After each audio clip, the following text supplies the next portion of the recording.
Fala galera, beleza? Seja bem-vindo a mais um podcast do Sem Fronteiras, porque fronteiras não limitam sonhos. E hoje a gente está com o Mauro. Teve um problema na nossa gravação e por isso que hoje a gente está refazendo de novo. Seja bem-vindo, Mauro, e desculpa pelo inconveniente. Pô, muito obrigado, Igor. Tá tudo certo, acontece, a gente está aqui para isso. Entre erros e acerto, o importante é a gente nunca desistir. E vamos embora. Vamos lá. Cara, como é que tá aí na Malásia? Me explica aí, como é que tá sendo viver na Malásia? Igor, Malásia tem sido bem diferente de por onde eu já passei. Austrália, Fiji, Indonésia. Eu acho que por conta da religião mesmo, que é uma religião totalmente diferente. 60% da população aqui, ela, ela é do islamismo, né, do Islã. Então, vestimenta diferente, costume diferente, até a gente de conversar mesmo é um pouco diferente, mas eu acho que isso que é o bonito de viajar, é você poder se adaptar a um lugar diferente, a um costume, a um tratamento diferente, e isso faz parte do processo. Então você vai aprendendo a respeitar e a se encaixar em determinada cultura, religião, para poder aproveitar o máximo que a gente pode de cada lugar que a gente passa. Malásia é completamente diferente, mas assim, estou gostando demais, assim, tem sido bem interessante, assim, o aprendizado. Show. E Mauro, me conta um pouco sobre a sua infância. Você tem uma história incrível. Você veio da Ilha de Marajós. Ilha de Marajó, para quem não conhece, tem até uma música famosa que diz que que as crianças têm que trabalhar, têm que se sustentar cedo. E como é que foi sua infância? Você passou por isso? Então, Ilha de Marajó, mesmo em 2025, ainda tem bastante trabalho infantil por conta da dificuldade mesmo de progresso da região. E sim, eu vim de uma família bem humilde, eu nasci no interior de um município do Marajó. Então, tudo foi bem difícil, assim, família grande, meu pai tinha que trabalhar muito para sustentar a família, e na época, quando você tinha 6 7 anos, você já tinha força o suficiente para ajudar o pai, né? Meu pai sempre trabalhou na roça, meu pai produzia farinha, e é um trabalho muito puxado, muito pesado, assim, e no que a gente podia ajudar, eu e meu irmão, mais dois irmãos mais velhos que eu tinha, o mais velho morreu, mas ainda tenho mais um mais velho. E a gente ajudava o nosso pai e, e sempre foi uma batalha muito grande, porque era o que a gente tinha que fazer. Ajudar o nosso pai o quanto podia, porque ele era sozinho, então assim, ele não tinha muito o que recorrer na época. Então é uma realidade muito difícil, muito dura, e que a gente não podia fazer muita coisa, sabe? Então a única maneira de poder mudar a história da família seria realmente estudando, mas sim, tem uma realidade muito difícil. Infelizmente, atualmente ainda tem muito trabalho infantil naquela região, ah, falta de política pública, enfim. Mas sim, eu venho de uma realidade bem difícil, mas enfim, isso me fortaleceu muito para quando eu entrei na fase adulta ali. E você se formou, né, na Faculdade Pública do Pará, Universidade Federal do Pará. E como é que foi esse caminho para você chegar até o Pará e se formar? Você saiu desse município da Ilha de Marajós e como é que foi para você? Como é que você acabou seus estudos? Quem te motivou a estudar? E quem te criou? Você morou sozinho lá? Como é que foi? Então, a minha trajetória na educação, assim, na escola, ela começou bem difícil. Eu lembro que a minha primeira escola, ela não era exatamente uma escola, ela era na zona rural, então era bem difícil. Eu comecei a estudar em um espaço improvisado, que era uma igreja católica, já bem antiga. Durante a semana, de segunda a sexta, era tida como escola e aos domingos tinha missa. Então, assim, essa foi a minha primeira escola. Assim, a lembrança que eu tenho de primeira escola não era exatamente uma escola. Mas eu estudei até o ensino fundamental na zona rural e a gente tinha que andar quase cerca de 1 hora, 50 minutos todos os dias para poder chegar na escola. Isso depois de já ter trabalhado ajudando meu pai na roça. E antes de terminar o ensino fundamental, eu lembro que meu pai ele conversou comigo, meu irmão mais velho, e ele falou: Olha, se vocês não querem trabalhar nesse serviço muito pesado que eu estou trabalhando a minha vida inteira, o único meio de vocês terem um trabalho mais leve, ter uma vida melhor, é estudando. Então, eu vou dar a oportunidade, se vocês quiserem, vocês podem ir morar na outra cidade com a avó de vocês, que já é mais desenvolvida, tem escolas que conseguem fazer o ensino médio, porque na zona rural não tinha ensino médio. Então, eu decidi que queria estudar, meu irmão também na hora aceitou, e daí a gente mudou. Então, foi eu e meu irmão mais velho para morar com a minha avó em uma outra cidade, que é chamada capital da Ilha do Marajó, chamada Breves. Quantos anos E vocês chegando tinham nessa nessa cidade, época? Quantos anos você tinha nessa eu época? tinha 14 anos, eu acho. Eu tinha 14 e meu irmão devia ter uns 16. A gente fazia a mesma série juntos, porque eu sempre fui um pouco adiantado na escola. E meu irmão mais velho um pouco atrasado. Ele nunca gostou de escola. Tanto é que ele desistiu do ensino médio no primeiro ano e acabou voltando para casa dos meus pais. E eu fiquei, porque eu realmente eu estava decidido que era a única oportunidade de mudar a minha vida, a minha realidade e a realidade da minha família. E eu fiquei, mas para eu ficar estudando ensino médio, mesmo morando com a minha avó, eu tinha que conseguir um trabalho.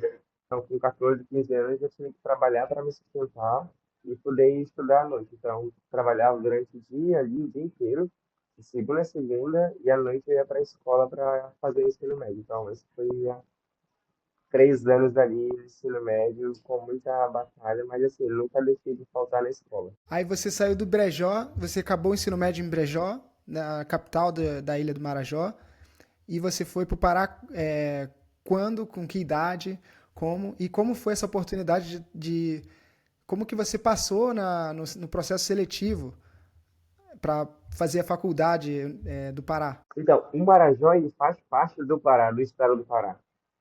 Porque o estado do Pará ele é muito grande. Então, o Marajó ele fica dentro do estado do Pará. E o nome da cidade é Breves, que é dita capital da ilha do Marajó. E dentro do. A ilha do Marajó ela é composta por 16 municípios e tem um polo da UFPA, que é a Universidade Federal, na cidade de Breves. Então, assim, a cidade que eu fui fazer ensino médio já tinha um polo da Universidade Federal do Pará na cidade, então já se tornou um pouco mais fácil. E, enfim, terminando o ensino médio, decidi que eu ia prestar vestibular. Primeiramente, tive que prestar o Enem. Se tirasse uma nota boa, eu tinha a possibilidade de prestar o vestibular para passar na Universidade Federal, que é bastante concorrido, porque é o único polo para 16 municípios, e não eram muitos cursos oferecidos naquela época. E eu decidi fazer um dos mais difíceis, que era para ciência, que eu queria ser cientista, tinha decidido isso. E eu lembro que eu tirei uma nota muito boa no Enem, na redação, depois eu fiz o processo seletivo da UFPA e acabei passando também de primeira, tirei uma nota muito boa. E daí foi saindo do ensino médio, no ano seguinte eu ingressei na Universidade Federal e daí já comecei a fazer o curso de ciências lá no polo da UFPA que tinha dentro da minha cidade, que toda a galera dos outros 16, 15 municípios, eles vinham, os que passavam, eles iam para Breves, que é a capital, que era o polo ali, para poder fazer uma universidade ali, sem ter que ir para a capital, Belém. Show. E como que seu pai falou quando você passou para a Universidade Federal? Então, o meu pai, na época, ele estava morando na outra cidade ainda, e eu estava morando com a minha avó. Então, tem uma cultura no Pará, assim, em geral, e quando você passa para uma universidade pública muito boa, que, por exemplo, a UFPA é a melhor universidade, é a melhor universidade do meu estado. Pesquisa, em tudo. E foi uma festa muito grande. Os meus colegas de ensino médio vieram pesquisar comigo, os meus amigos de rua, a minha família. Eu lembro que foi uma festa, a gente festejou o dia inteiro, a gente fez carreata na cidade com todo mundo que passava, não só para ciência, mas para pedagogia, letra, a serviço social, que eram outros cursos oferecidos na época. A gente se juntava todo mundo e ia passear no centro da cidade no carro e soltando fogos, porque era uma conquista, ainda é uma conquista muito grande. Agora já tem outras universidades privadas, então o acesso já é muito mais fácil. Você não consegue passar para a federal, que é o que todo mundo tenta, que é bem concorrido, mas você tem outras opções de universidades também muito boas, que já estão já com polos dentro do município ali. Então hoje está um pouco mais fácil. Mas na época você tinha o UFPA e se você não passasse no UFPA, talvez numa EAD. Eu lembro que foi um marco muito grande, assim, porque eu fui o primeiro da minha família a passar numa universidade federal tentando uma única vez, assim. Então, foi algo assim que a gente nunca vai esquecer. E foi um marco, porque dali em diante todo mundo, tanto os meus amigos quanto a minha família, colocaram que, poxa, se o Mauro, com recurso nenhum, sem fazer curso pré-vestibular, sem nada, conseguiu passar, então a gente se dedicando, a gente também consegue chegar lá. E graças a Deus, os meus primos, os meus amigos, já depois de eu ter feito esse meio que marco histórico na minha família, eles conseguiram ingressar também na universidade, né, que foi tão prestigiada no meu estado. E você teve mais uma decisão ousada, né? De sair do estado do Pará. E você foi primeiro para o Rio, ou você fez outros intercâmbios antes? E emendando nessa pergunta, isso te deu vontade de conhecer o mundo, de viajar? Então, respondendo a última pergunta, eu acho que o desejo de viajar, quando ele não nasce com você, você desenvolve, sabe? Então, eu lembro que eu tinha 5, 6 anos, 7 anos. Eu via aviões passar quando a gente estava no meio da floresta. Eu ficava imaginando se um dia eu ia chegar pelo menos perto de um avião. E eu ficava imaginando, nossa, que máquina bonita. E eu queria, tipo, aquele desejo já surgia desde ali. E eu acho que o desejo de viajar, ele veio através de quanto mais eu estudava, quanto mais eu lia, mais aquilo crescia dentro de mim, tipo, se eu continuar estudando, um dia eu vou poder viajar. Então ele foi crescendo assim, meio que genuinamente dentro de mim. E a mudança para o Rio, ela começou quando eu já estava finalizando já a minha graduação na UFPA, já estava para defender ali meu TCC, já estava com tudo pronto. E a minha orientadora, ela era carioca, mas ela trabalhava no Pará por conta que ela tinha passado no concurso público. E eu tinha feito uma pesquisa muito boa, e antes de eu defender a minha tese, ela perguntou se eu gostaria de concorrer a uma bolsa de estudo para o Rio, porque era o único meio que conseguiria fazer um mestrado. E eu falei que sim, e ela falou que conseguiria me ajudar. Então foi daí que ela me apresentou um novo orientador, a gente fez um projeto, e esse projeto ele teria que ser aprovado para eu poder prestar o processo seletivo para ganhar uma bolsa e poder me mudar para o Rio. Então, eu fiz todo o processo, fiz um projeto, o projeto foi aprovado, fiz 4 etapas de processo seletivo para poder ser aprovado no mestrado também. E o primeiro deles era um teste em inglês. Eu lembro que na época eu me debrucei para estudar inglês, assim, e foi daí que o inglês ele entrou de vez na minha vida, porque eu tinha que passar no primeiro teste no inglês, porque os artigos no mestrado, a maioria, os mais importantes, eles não são escritos na língua portuguesa, eles são escritos na língua inglesa. Então eu teria que entender para poder ter um desenvolvimento no meu mestrado. Então, fiz a primeira etapa no inglês, passei, e daí eu fiz mais 3 etapas específicas para a minha área de pesquisa, passei em todas, fiquei entre. Existem várias bolsas que o governo brasileiro ele oferece para tanto para mestrado quanto para doutorado.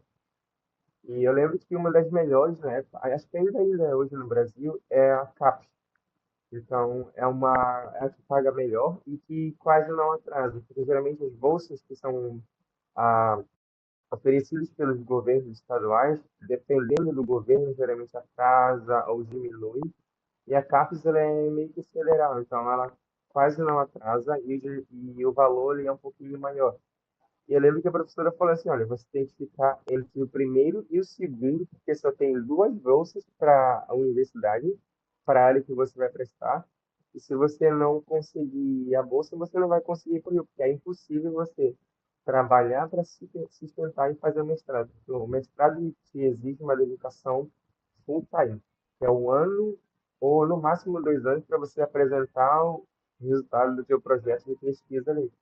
Eu lembro que eu fiquei em segundo ali, tipo, eu era o único do Pará e uma outra pessoa, acho que era do Espírito Santo, E eu acabei ganhando uma das melhores bolsas do país para fazer o mestrado.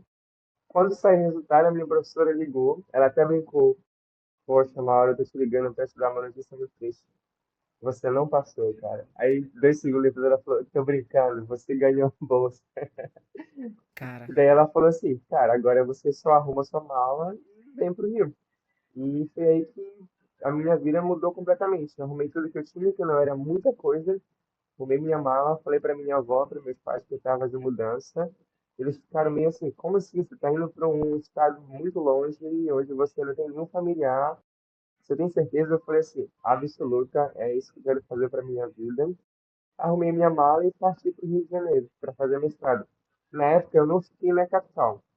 A universidade era a UENF, que é a Universidade Estadual Norte Fluminense de Darcy Ribeiro, que fica em Campos dos Goytacazes, que é meio 5 horas de carro do Rio de Janeiro, que é um polo ali, petróleo, meio que um porto muito importante para Petrobras, para a galera que faz extração de petróleo, e pesquisa também na área de veterinária, ali, que a universidade ela é uma das melhores do país nesse sentido. Assim. Então, é uma universidade, ainda hoje é uma universidade muito boa para pesquisa. Então, me mudei para Campos dos Goytacazes e consegui coragem para dar início ao meu mestrado ali. você tinha mencionado na nossa última conversa que você tinha ido para Salvador. Durante a sua faculdade no Rio de Janeiro, você conseguiu viajar, visitar outros estados no Rio? Ou você só ficou no Rio? Então, acho que a minha primeira viagem sozinho, a primeira vez que eu peguei um avião sozinho foi para ir para Salvador. Isso ainda quando eu morava no Pará, fazendo universidade, na minha graduação. Eu fiz um projeto e o meu projeto ele foi aprovado para um congresso internacional de parasitologia na época, e era em Salvador, Bahia. Então aquilo para mim foi uma alegria imensa. Então assim, a minha professora me ajudou muito em questão de passagem, acomodação. E eu lembro, cara, essa história aqui é interessante. Eu preciso mencionar porque se não fosse essa pessoa, talvez eu nem teria estado aqui hoje. Por quê? Eu lembro que na minha graduação eu tive uma disciplina de didática, que é uma disciplina meio que pedagógica, mas que ela é muito importante para a grade curricular do meu curso de ciência.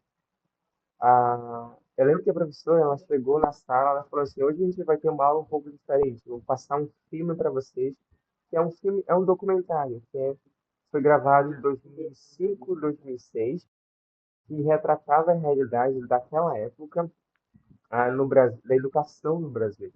Então, o filme ele foi gravado por um cineasta muito renomado no Brasil até hoje, que é o João Jardim, que trabalha na Rede Globo ainda, e que faz novelas e produz documentários e filmes. E o nome do filme barra documentário ainda está até hoje disponível gratuito no YouTube, chamado Pro Dia Nascer Feliz. Ele retrata a realidade da educação no Brasil entre as melhores escolas do país naquela época, 2005, 2006 ali, e as piores escolas do Brasil, assim, qual era a diferença? Quais eram os problemas que os alunos enfrentavam, os professores, a relação professor-aluno, aluno-professor, e aquilo me chamou muita atenção. E chegando em uma parte do filme, tá, essa história é muito interessante. Tinha uma garota chamada Maria Cecília, que ela estudava em um dos melhores colégios do país, ou seja, ela era de família rica, de uma realidade totalmente diferente da minha.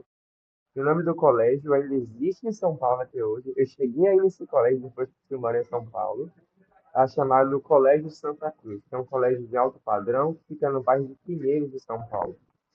Ah, então, quando começou o filme retratava a rotina da Maria Cecília, ou da Cissa, e como que ela lidava com os problemas. Apesar de ela estar num colégio muito bom, de família rica, todo mundo tem problema.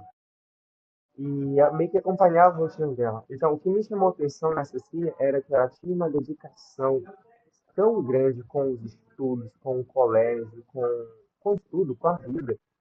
E aquilo eu comecei a pensar para mim, tipo, eu estou numa realidade muito diferente da Cecília. família pobre, não tinha escola boa, não tinha nem biblioteca, não tinha merenda, não tinha transporte, não tinha nada.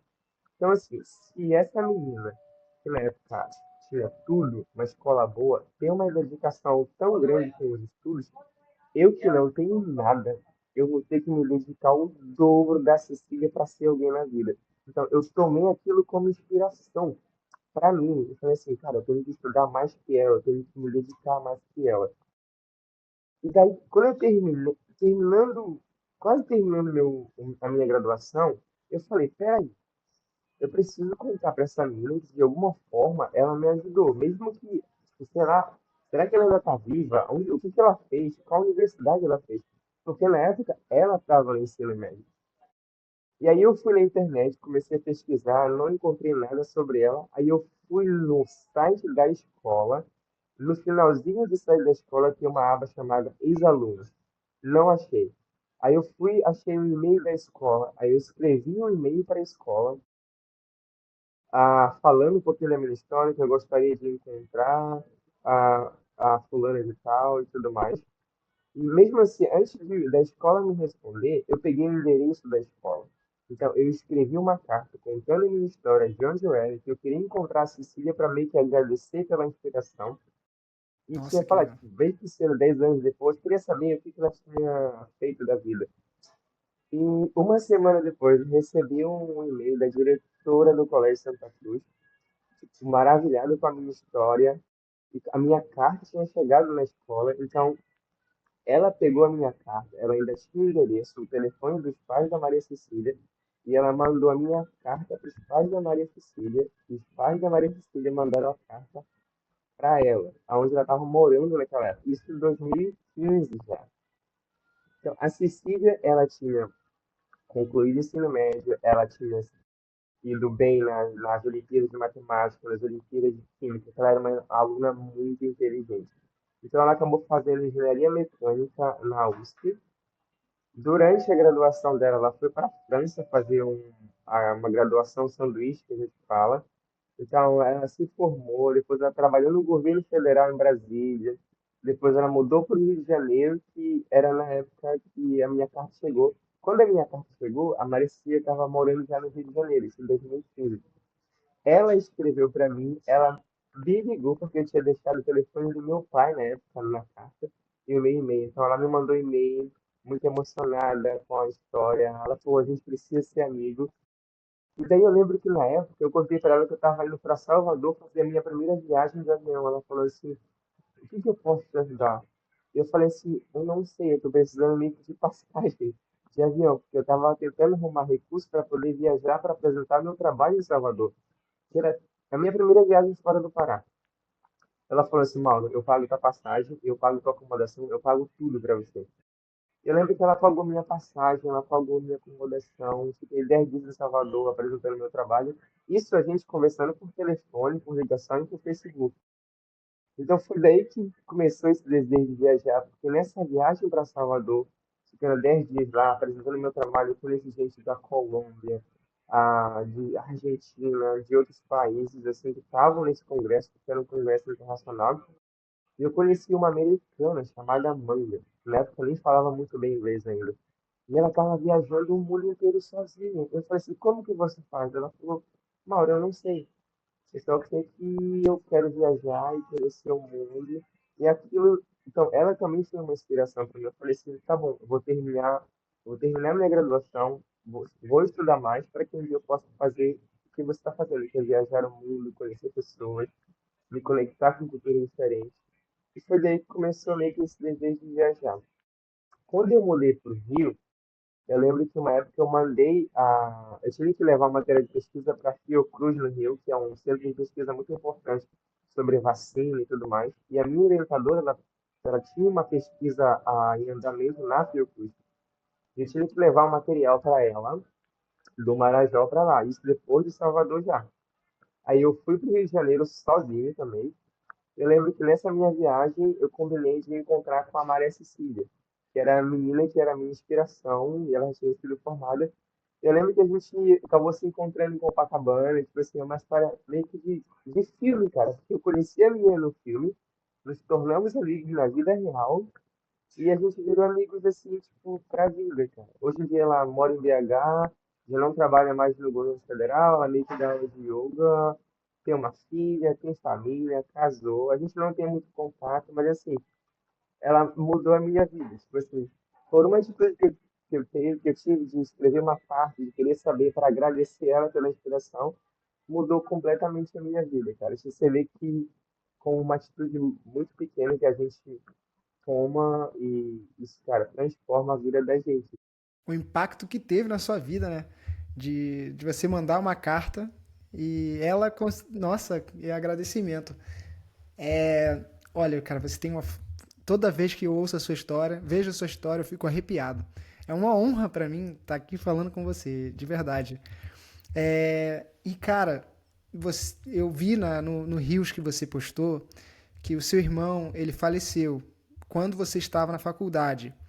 Isso te despertou um gatilho de você seguir na faculdade ou ir para fora do país, seguir os seus sonhos? Você sentiu que aquele lugar não te pertencia mais?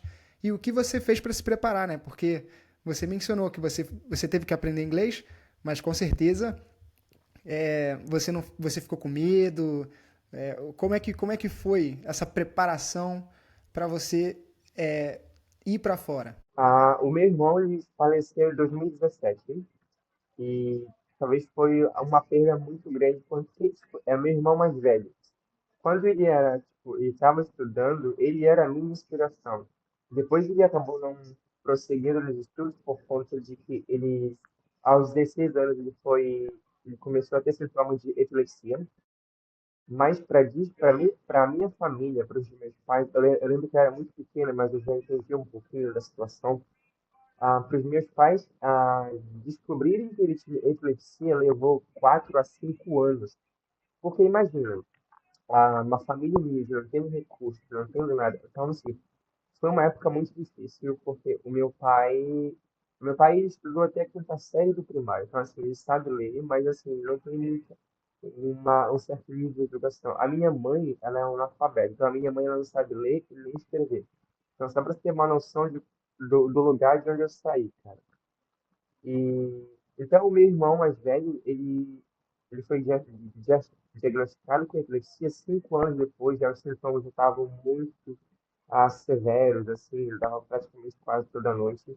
Porque a epilepsia ela é uma doença que ela tem controle, ela não tem cura, mas ela tem controle. Você tomando remédio direitinho, você consegue ter uma vida normal. Tanto é que na minha graduação, na UFA, eu tinha uma colega de turma que ela tinha, mas ela tomava remédio, ela era muito inteligente, muito esforçada, então assim, ela quase nunca tinha esses sintomas, sabe? Mas no caso da minha família, por ser uma família muito pobre, meu pai teve muita dificuldade de chegar a um diagnóstico. Então, assim, só depois de muito esforço, de muita batalha, ele foi no médico e o médico falou: ó, você tem epilepsia e tem remédio para controlar. E quando eu mudei para o Rio, eu fui sozinho. Então, meu irmão ficou meio que morava sozinho, então depois de muita dificuldade, o problema da doença, da epilepsia, ela não é o sintoma em si, mas é a transformação social que ela faz dependendo do ambiente social que você vive. Então, o meu irmão ele era taxado de maluco, de doido, porque demorou muito para se descobrir que isso é uma doença, que essa doença ela não passava num toque, num aperto de mão. Então, assim, é o preconceito. Então, assim, até se descobrir que isso é epilepsia, ele teve uma transformação social muito grande. Então, assim, ele não tinha amigos, ele nunca namorou, ele não teve família própria, assim. Ele morreu com 29 anos, eu acho, e ele morreu afogado, porque a doença, ela não mata pelos sintomas, é por uma consequência. Então, ele estava andando de canoa no rio, morreu afogado, estava sozinho, caiu lá no rio, foi encontrado dias depois.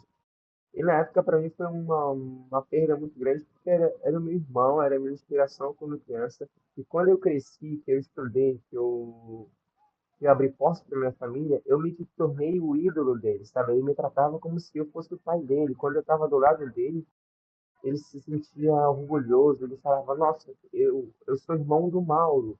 E aquilo para mim, quando ele estava com as pessoas que não aceitavam ele, mas quando eu estava com ele, as poucas vezes que eu voltava para visitá-lo, ele era aceito porque ele era meu irmão. Tipo assim, ele estava feliz de estar do meu lado, ali de falar assim, cara, eu sou irmão do Mauro. Então foi uma perda muito forte para mim, muito grande. E na época eu já estava numa rotina muito insana assim no laboratório, porque quando eu estava fazendo mestrado no Rio, eu não tinha day off, era de domingo a domingo, porque a minha pesquisa eu tinha que estar fazendo manutenção ali todos os dias, tinha que fazer alimentação, limpeza e tudo mais. E na época eu comecei a ficar pensativo, falei assim, meu irmão morreu, ele nunca teve família, ele não foi um cara feliz. E eu sentia aquele desejo de viajar. Então, na universidade, eu comecei a não me ver mais trabalhando pelos próximos 5 anos no futuro, continuando fazendo pesquisa em uma rotina insana.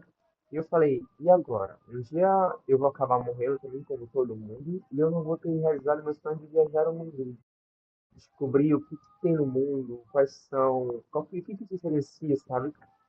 E daí eu comecei a ficar meio que depressivo na época e eu conversei com minha orientadora na época, eu falei assim, eu vou trancar o meu mestrado e eu não estou me sentindo mais feliz, eu não estou sentindo prazer em tratar.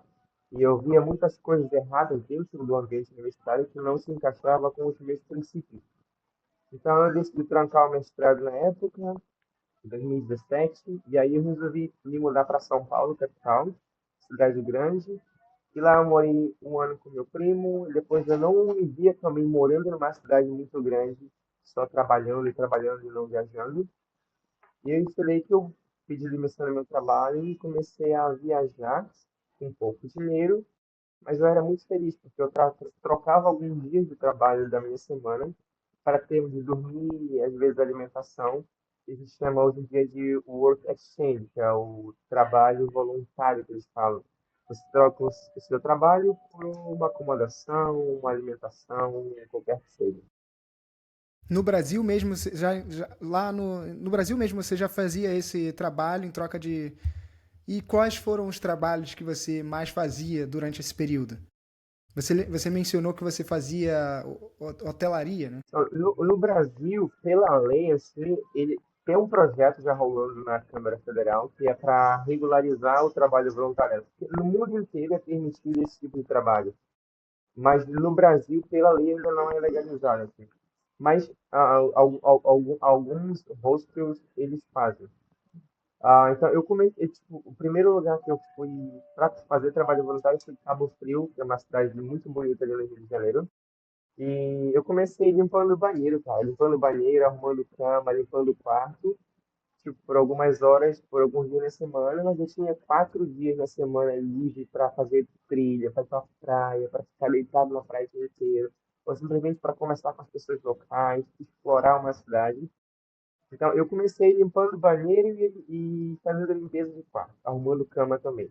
Depois eu me mudei para a capital do Rio, que sempre foi um sonho meu morar na capital do Rio, por conta do lifestyle, por conta das histórias e tudo acontece ali. E no Rio eu já comecei como trabalhando em recepção. Então, eu fiquei trabalhando como recepcionista em um hostel por quase um ano. Era para ficar 3 meses, mas eles gostaram tanto do meu trabalho, eu gostei tanto do lugar que era em frente à praia, eu fiquei 6 meses. Então ali eu já trabalhava como recepcionista alguns dias na recepção. Então eu já comecei a aprender tudo sobre hotelaria, sobre processo de atendimento, sobre hospitalidade, sobre processo de reserva e tudo mais. Então tudo isso foram aprendizados para mim. Dentro desse período eu tive a oportunidade de conhecer gente do mundo inteiro. América do Sul, Austrália, a América Central, porque era um rosto de surfista e foi ali que eu também aprendi a surfar, foi um divisor de águas na minha vida, então eu acabei virando surfista também por conta do ambiente onde eu morava, porque era um rosto de surfista, e tinha uma guardaria de prancha, então assim, a galera vinha para a de surf do mundo inteiro ali, então eu acabei aprendendo já meio que pelo impulso ali, Mas sabe? ninguém te ensinou, né? Ninguém me ensinou. Eu lembro que eu peguei uma prancha muito velha, gigantesca. Falei, vou aprender sozinho. E eu tomei muito caldo no início. Mas assim, fiquei 5 segundos em pé na prancha. Aquilo ali, a gente fala que o mosquito do surf deu uma picada ali na gente. E a gente acabou seguindo. Eu falei assim, eu quero fazer isso pro resto da minha vida. E como é que você fez pra ir para fora do país? Alguém te convidou? Você pesquisou? Por que a Austrália? Você foi primeiro para a Austrália? E por que a Austrália, né? E antes de eu pensar num projeto na Austrália, eu sempre tive isso na minha cabeça, que eu tinha que estudar fora. Porque, imagina, estudar, sair do Marajó e ter estudado no Rio já era algo inimaginável para mim na realidade. Só que eu queria muito mais. Eu falei, cara, se eu cheguei até no Rio, eu posso chegar muito mais longe. Eu falei, se um dia eu ligar para meu pai e falar, pai, eu estou indo estudar em tal país. A Austrália era o top 1, assim, porque a educação lá é muito boa, o país é maravilhoso. Eu sempre pesquisava muito. Durante o meu trabalho voluntário nesse posto, eu acabei conhecendo uma pessoa de Portugal que morava na Suíça. E um dia ela chegou comigo e ela falou assim, Mauro, você é um rapaz feliz, você trabalha muito bem, mas você tem algum sonho? Eu falei assim, eu quero viajar ao mundo. Ela falou, tá, mas o que que você vai fazer para isso se realizar? Eu falei, eu ainda não sei, estou feliz aqui, vou pensar talvez mais para frente. Ela falou assim, eu trabalhei como comissária de voo na Suíça, viajando ali à Europa. E eu acho que é um trabalho que se encaixa muito no seu perfil, pelo que eu vejo pelo seu trabalho aqui. Eu falei, tá, como que eu me torno comissário de voo de avião? O que que eu preciso fazer? Ela falou, ó, no Brasil, eu acho que você precisa fazer um curso e depois você faz uma prova para você poder ter uma carteira e permissão para estudar, que foi o mesmo processo que ela fez na Europa. Eu lembro que eu peguei meu computador na época, pesquisei, consegui fazer. Eu vi que era o trabalho dos sonhos, porque você viajava o Brasil inteiro ali, ou possivelmente até outros países ali, e era pago para isso. Ficava nos melhores hotéis, andava bem vestido, pagava muito bem. Eu falei assim, por que que eu não pensei nisso antes? E eu lembro que no dia seguinte, juntei todas as minhas economias, fui visitar duas escolas no centro do Rio, escolhi a melhor escola do centro do Rio, me matriculei. Na semana seguinte, eu me mudei para o centro do Rio para trabalhar como voluntário, para ficar mais próximo da escola e focar 100%, porque eu tinha decidido que eu ia virar comissário de voo. E daí estudei por 9 meses, me formei como comissário de voo, fiz cerimônia, graduação e tudo. E 3 meses antes da minha formação de comissário de voo, eu lembro que recebi uma ligação de um senhor chamado Hamilton, que alguém tinha falado para ele sobre o meu trabalho. Tipo, um cliente tinha me conhecido através do rosto e achou que eu trabalhava bem. E o senhor Hamilton estava com o sonho de montar um rosto de surfista em frente à praia, ali do Rio de Janeiro, que é a Praia da Macumba, que é a região oeste, ali na área do Recreio. Só que não sabia como colocar o rosto dele para se vender, como colocava na plataforma. E alguém falou que eu sabia. E eu falei para ele, olha, eu estou terminando meu curso de comissário de voo aqui, estou morando no centro do Rio. E eu lembro que a gente fez uma reunião, ele fez uma proposta. Ele falou, olha, não tenho como te dar um salário agora, mas se você ajudar a montar o rosto e quando a gente começar a vender acomodação e tiver ganhando dinheiro, eu te contrato, te pago um salário, te dou um quarto aqui, te dou alimentação e a gente vai crescer junto. Eu lembro que na mesma hora eu me mudei para lá, já para o Recreio, voltei para o Recreio de novo, para a área do surf, e me formei na graduação, tirei minha carteira da ANAC para trabalhar como comissário de voo no Brasil. Mas na época eu estava tão feliz com o projeto de surfar e estava trabalhando. Um mês depois já fui contratado pelo Rosto, porque a gente já começou a vender.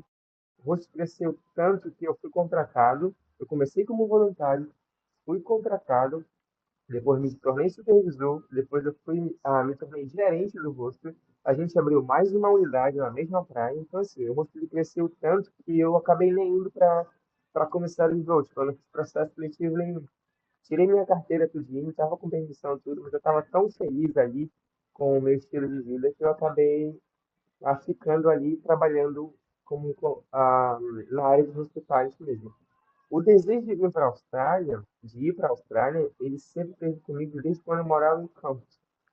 Porque eu lembro que na época o meu ex-orientador, eu estava pesquisando sobre mestrado para Nova Zelândia, Estados Unidos e Austrália. Ele falou, eu cheguei a questionar um dia isso para ele, falando assim, ó, o meu filho ele estuda na Nova Zelândia, mas ele falou assim, mas é muito caro, Mauro, e é muito difícil o processo seletivo para você ser aprovado para ir.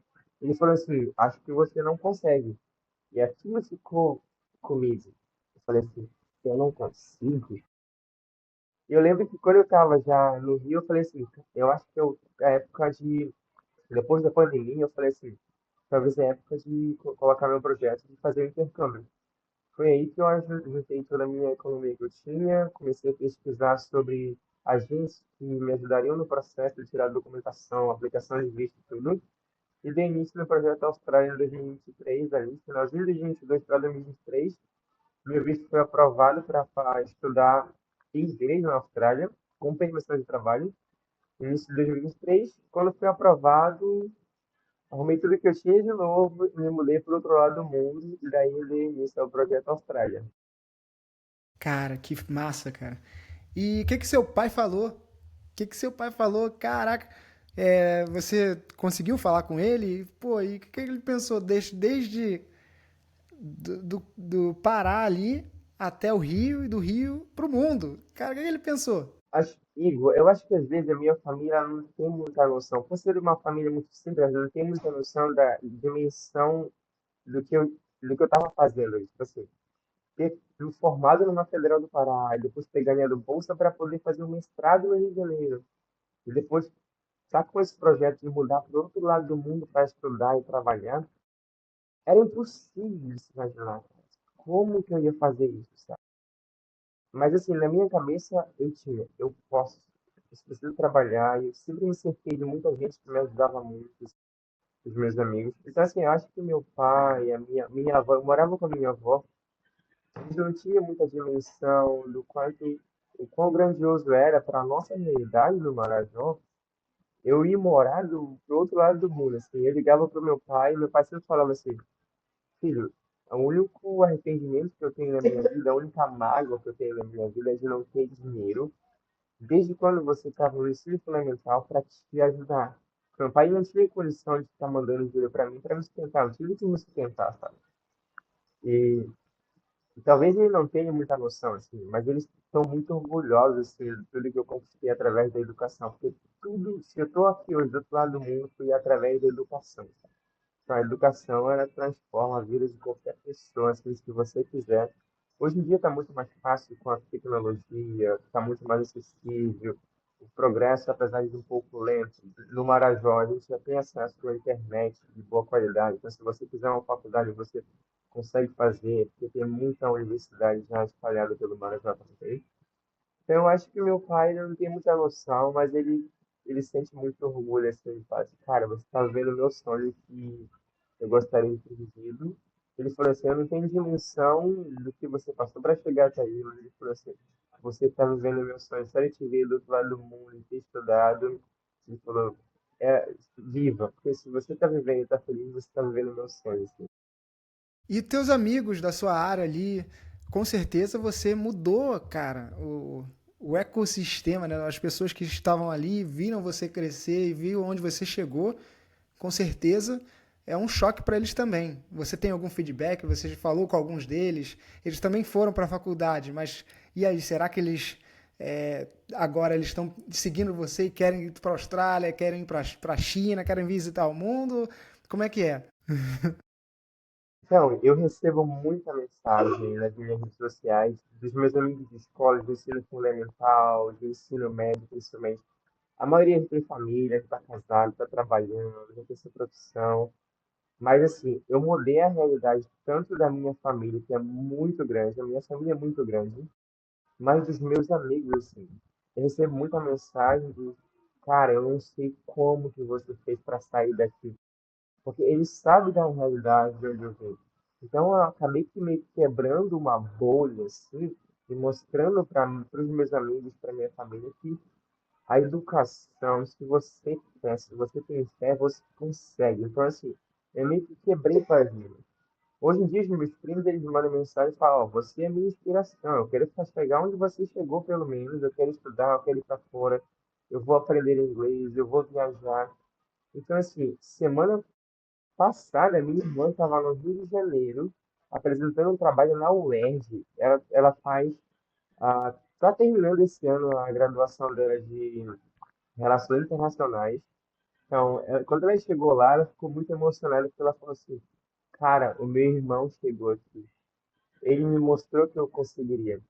Então, ela foi no mesmo lugar onde eu morei por 3 anos e meio, onde eu trabalhei, onde eu surfei.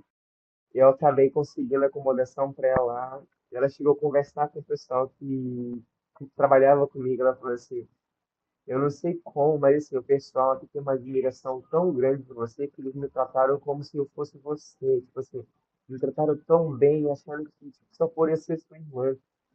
E, tipo assim, eu meio que quebrei essa bolha, ela meio que estourou assim no Marajó. Então, hoje todo mundo tem acesso à internet. Então, assim, todo mundo, se você quiser, você consegue. Então, assim, eu recebo muito feedback positivo, assim, mensagens de gente me mandando energia boa, gente que nunca me viu na vida, mas que conhece minha família, ou que conhece minha história através do meu vídeo, da minha rede social, e que me manda mensagem falando assim, cara, eu acho que eu nunca vou conseguir chegar onde você chegou, mas só de ver um Marajoara quebrar essa bolha que a gente tem aqui, eu já estou feliz. Então, isso tipo assim, me motiva ainda mais a continuar.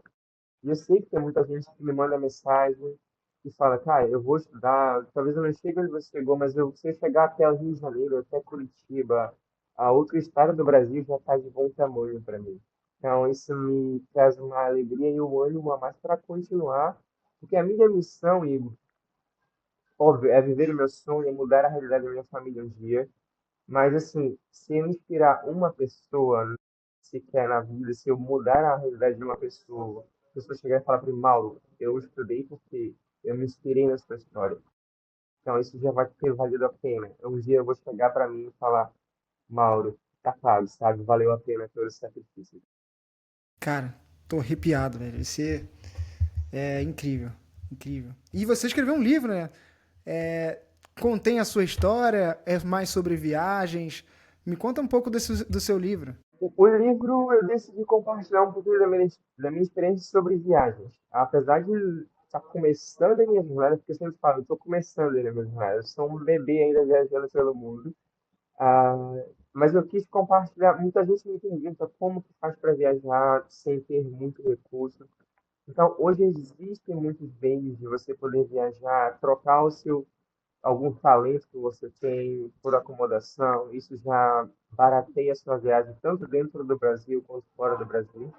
Então, eu fiz um e-book ah, que meio que eu conto um pouquinho da minha experiência de como que você consegue viajar com pouco dinheiro, tanto dentro do Brasil quanto fora do Brasil. Existem plataformas, existem meios de você trocar suas habilidades por a acomodação, a alimentação, como que você lida com o processo de você viajar sozinho, porque eu sempre viajo sozinho. Então, é diferente de você viajar com os família e com os amigos, é uma experiência totalmente diferente. Então, ali é meio que um e-book para ajudar a pessoa que nunca viajou, ou que já viajou, mas só dentro do Brasil, e que está começando a viajar para fora do Brasil. Então, eu falo sobre como que você consegue escolher o melhor lugar para ficar, como que você consegue trocar as suas habilidades por acomodação e alimentação, onde procurar, como. Fala um pouquinho sobre o processo da solidão durante a viagem, porque tem muita gente que sente muita solidão. Eu quase não sinto porque eu sou uma pessoa muito fácil de fazer amizade. Então, assim, eu sou muito aberto assim, para a realidade. Eu acho que eu sou muito grato. Qualquer coisa que aconteça de bom na minha vida, e até as coisas ruins que acontecem, eu ainda sou grato porque eu vou aprender. Então, a gratidão por tudo que acontece, ela torna a minha viagem, a minha vida muito mais fácil de lidar com as dificuldades. Então, para mim, até as adversidades, elas são uns prós, elas não são contras, porque eu aprendo, eu cresço, eu amadureço. Então, no livro eu falo um pouco sobre tudo. É meio que um manual de como sobreviver com pouco dinheiro e como lidar com as adversidades emocionais do seu processo de viagem, tanto dentro do Brasil quanto fora. Então, é meio que um manualzinho assim, para a pessoa que sonha em viajar. Então, para dar um primeiro passo, é meio que um e-book pequeno, mas tipo assim, você consegue. Se eu cheguei até aqui, você também pode, sabe? Bacana. E, cara, você foi para a Austrália. E que cidade você foi para a Austrália? E acredito que não deve ter sido flores, né? Também foi uma batalha para você se manter lá. E por que você se decidiu, né, sair? Hoje você está na Malásia. Você me mencionou que também foi para a Indonésia. Me conta um pouco desses anos que você passou na Austrália? A Austrália, para mim, foi um divisor de águas, porque foi onde eu tive uma imersão, tanto cultural quanto com o idioma, que é o inglês, foi onde eu realmente aprimorei o meu inglês. E a Austrália é um país de primeiro mundo, então ali tudo funciona, então tudo tem regra. Então você começa a viver numa cultura diferente, acordar mais cedo, aí dormir mais cedo. Então, eu acabei indo para um estado na Austrália chamado Queensland, para uma cidade praiana chamada Gold Coast, que traduzindo para o português é Costa Dourada, porque realmente é muito linda aquela costa da Austrália. É uma cidade com um clima parecido do clima do Rio de Janeiro, então eu me sentia em casa. O surf é um estilo de vida para a galera que mora ali na região de Queensland, principalmente da cidade onde eu morava, que é Gold Coast. Então, no início, cara, eu cheguei a. Tem muita gente que eles fazem um planejamento, vendem um carro, levam um dinheiro, um budget muito maior para se adaptar nos primeiros meses de Austrália ou de qualquer país assim que você vai fazer o intercâmbio, porque você tem um processo de tirar a documentação do novo país, de adaptação, de idioma, de cultura, e até você conseguir um trabalho para conseguir se manter ali leva um tempo.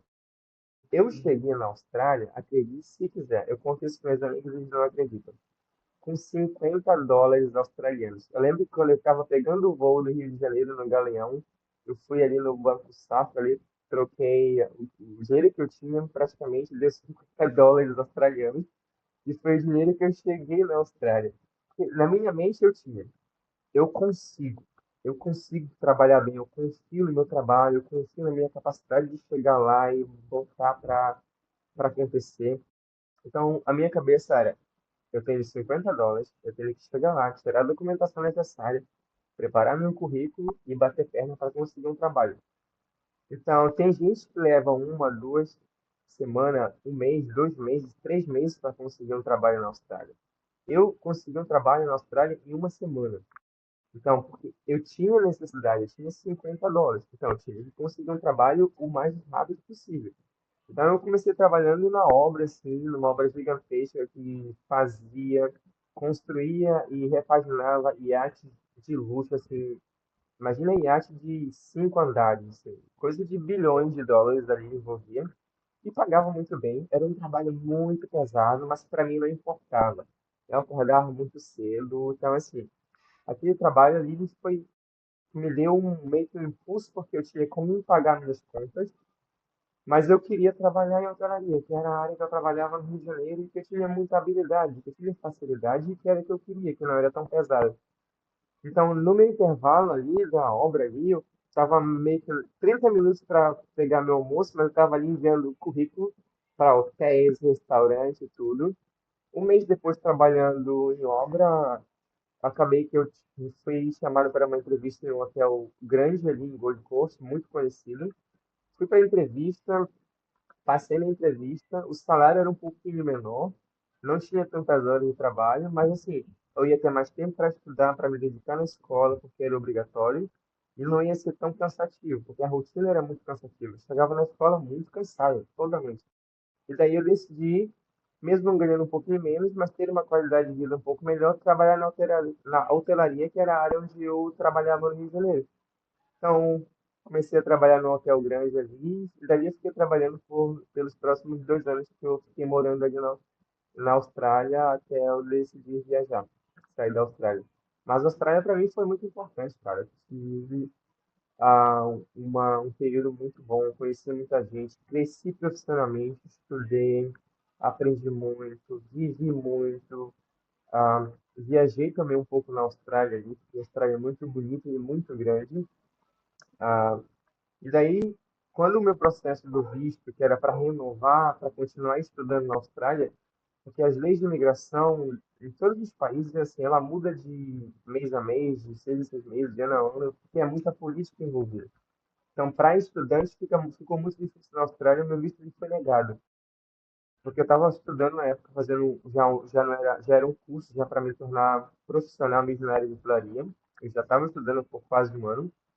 E eu tinha uma opção de recorrer para curso, que era praticamente 100% garantido que o meu visto iria ser aprovado, porque já tinha gastado muito dinheiro, então a corte ela entende que eu realmente quero trabalhar na Austrália, que eu quero ficar, e que eu já gastei muito dinheiro para que eu pudesse ficar ali na Austrália.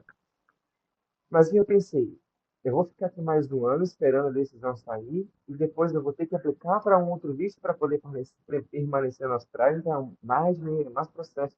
Estou feliz? Estou, mas e o meu projeto de viajar ao mundo?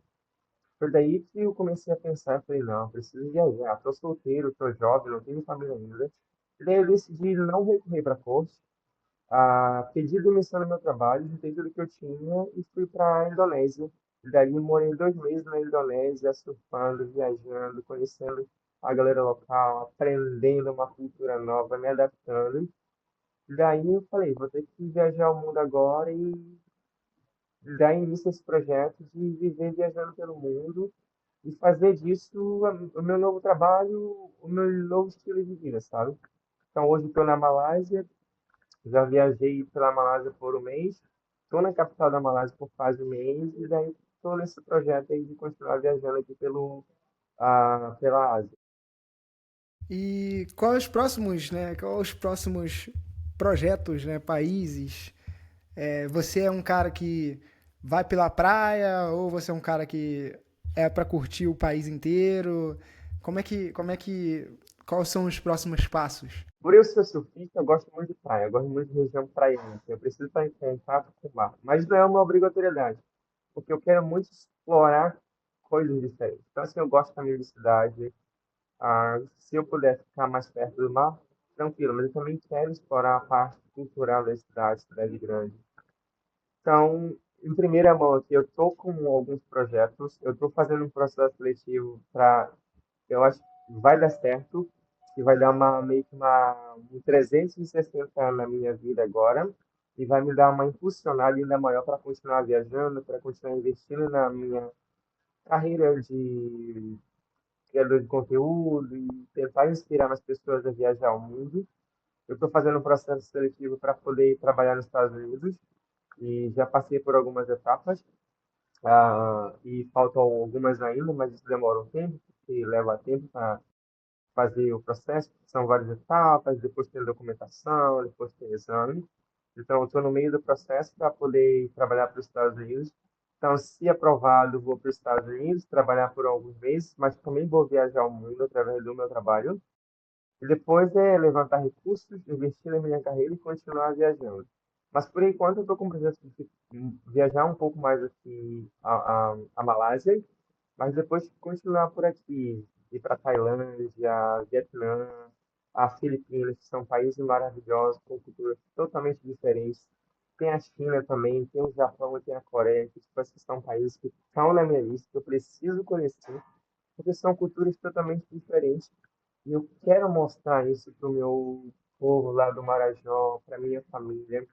Eu quero que a câmera do meu telefone, de tudo que eu possa compartilhar, sejam os olhos deles também, sabe? Receber muita mensagem deles, de muita gente, seja do mundo inteiro agora, por eu compartilhar um pouco mais da minha jornada.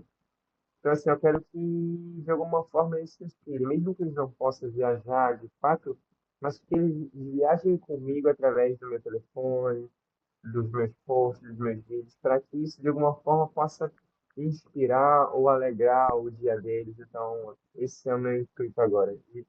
Meu novo projeto é, se der certo, ir para os Estados Unidos, trabalhar, conhecer os Estados Unidos, viajar um pouco, depois continuar viajando. E eu sou assim, eu sou uma pessoa que eu não faço um projeto muito de longo prazo, porque eu gosto muito de viver o dia a dia. Porque se eu faço um projeto muito longo, às vezes a gente acaba vivendo um futuro e esquecendo de viver o presente. Então, eu gosto muito de viver o meu dia a dia.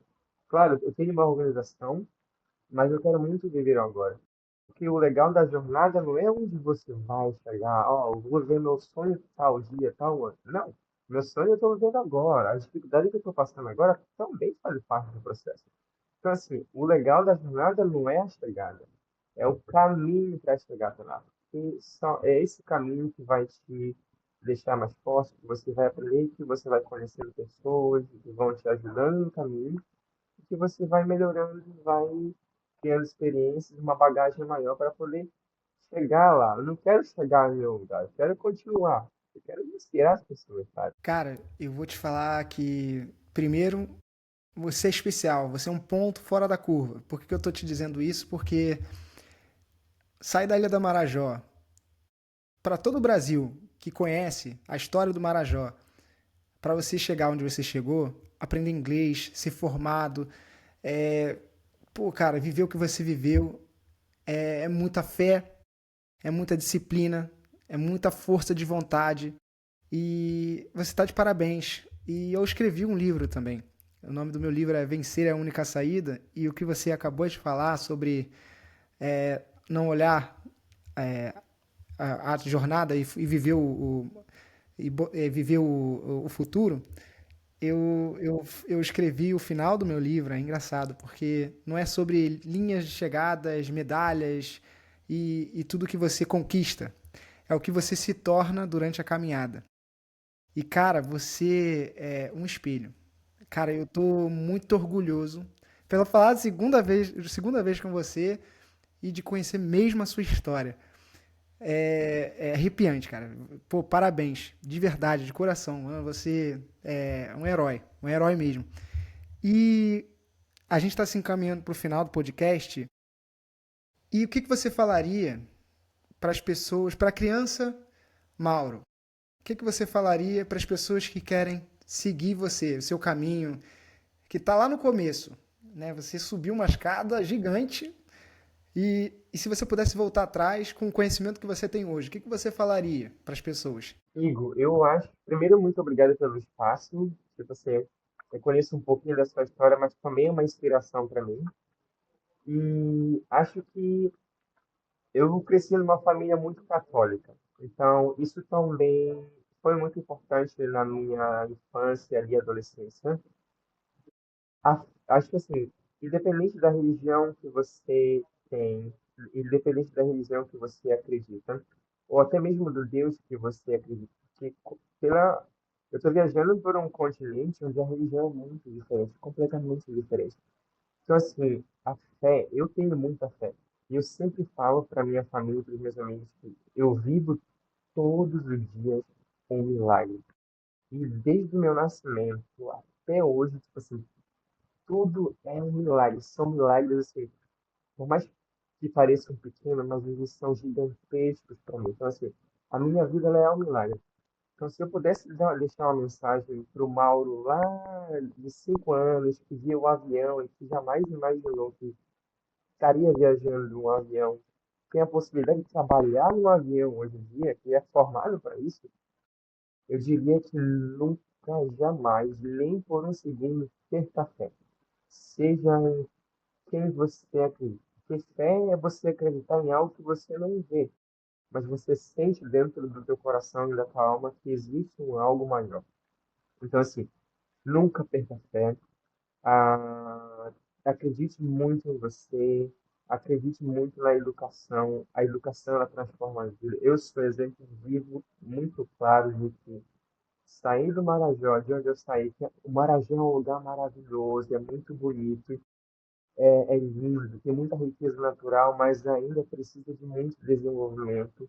E a gente sabe disso, e eu vou tentar ajudar o máximo que eu puder, inspirar o meu povo, ajudar o pessoal que está ali, os ribeirinhos, porque eu nasci às margens do rio, eu sou ribeirinho, literalmente. E se eu puder deixar uma mensagem, é nunca desista. Ouse sonhar, ouse estudar, ouse viaje.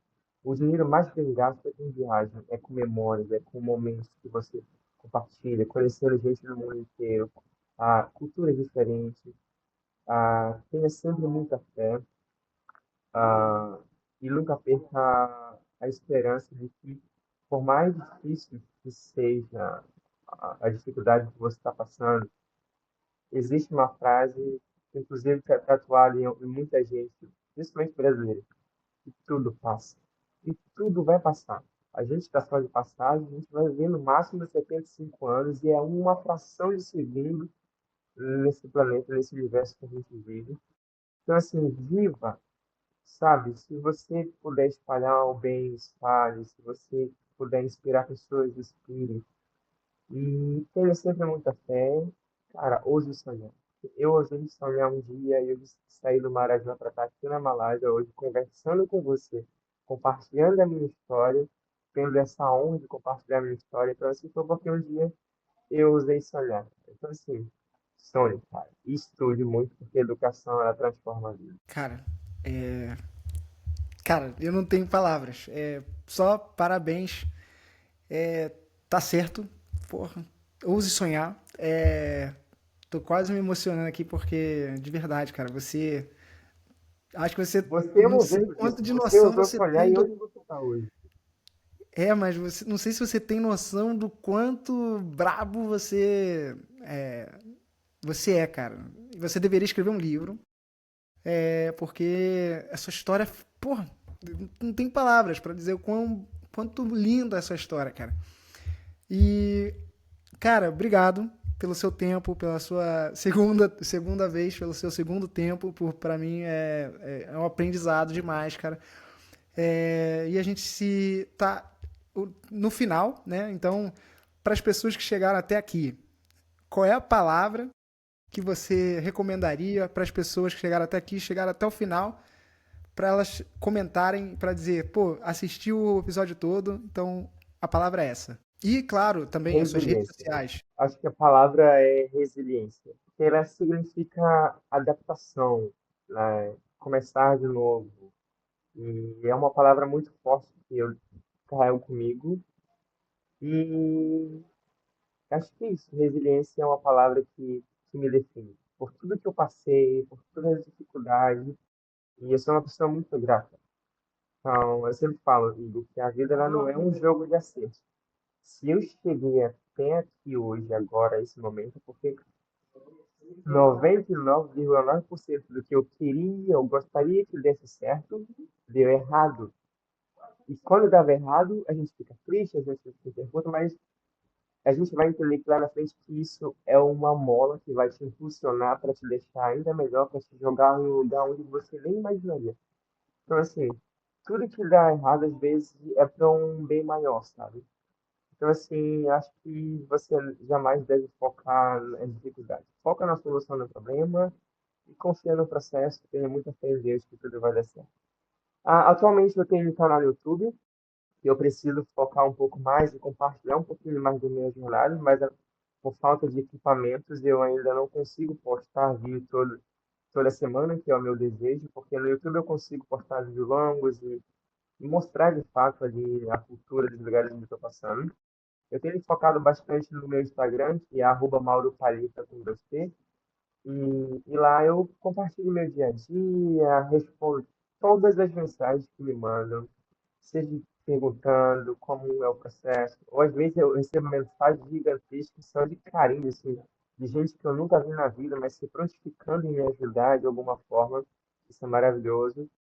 E, claro, seguir o podcast aqui Sem Fronteiras, seguir o Igor, se inscrever no canal também, para que a gente possa continuar passando essa mensagem, para que ele possa também conectar com mais pessoas, com histórias ainda mais incríveis, para que possa inspirar pessoas que acho que é esse o intuito do podcast, é compartilhar histórias e inspirar pessoas, e dizer que se você acreditar e ter muita fé, você pode chegar em qualquer lugar. Muito obrigado pelo espaço, Pedro. Cara, eu que agradeço. Pô, é... Cara, de longe é um dos meus episódios favoritos, cara. A sua história é única, é forte. E, de novo, eu tô aqui falando como um amigo, cara, escreva um livro porque, pô, tu tem muita história. Eu acho que você contou 5% só de tudo que você viveu. Eu que gostaria Tem de ter mais bastante. tempo, de falar mais tempo, né? Mas é, vamos deixar talvez para uma próxima oportunidade. Muito obrigado. E, cara, até a próxima. Até a próxima. Se você quiser, eu quero a parte 2 e você em outros países, em outros lugares, para compartilhar mais histórias, né? Isso aí, cara. Muito legal. Um abraço. Então, eu espero que muito em breve a gente possa gravar de novo em uma outra fase, porque talvez eu já mude de continente daqui na próxima semana, no próximo mês. Isso será maravilhoso, porque eu tenho mais coisas para compartilhar. Mas sim, obrigado pelo espaço e estou à sua disposição para quando você quiser. Show. Valeu, valeu.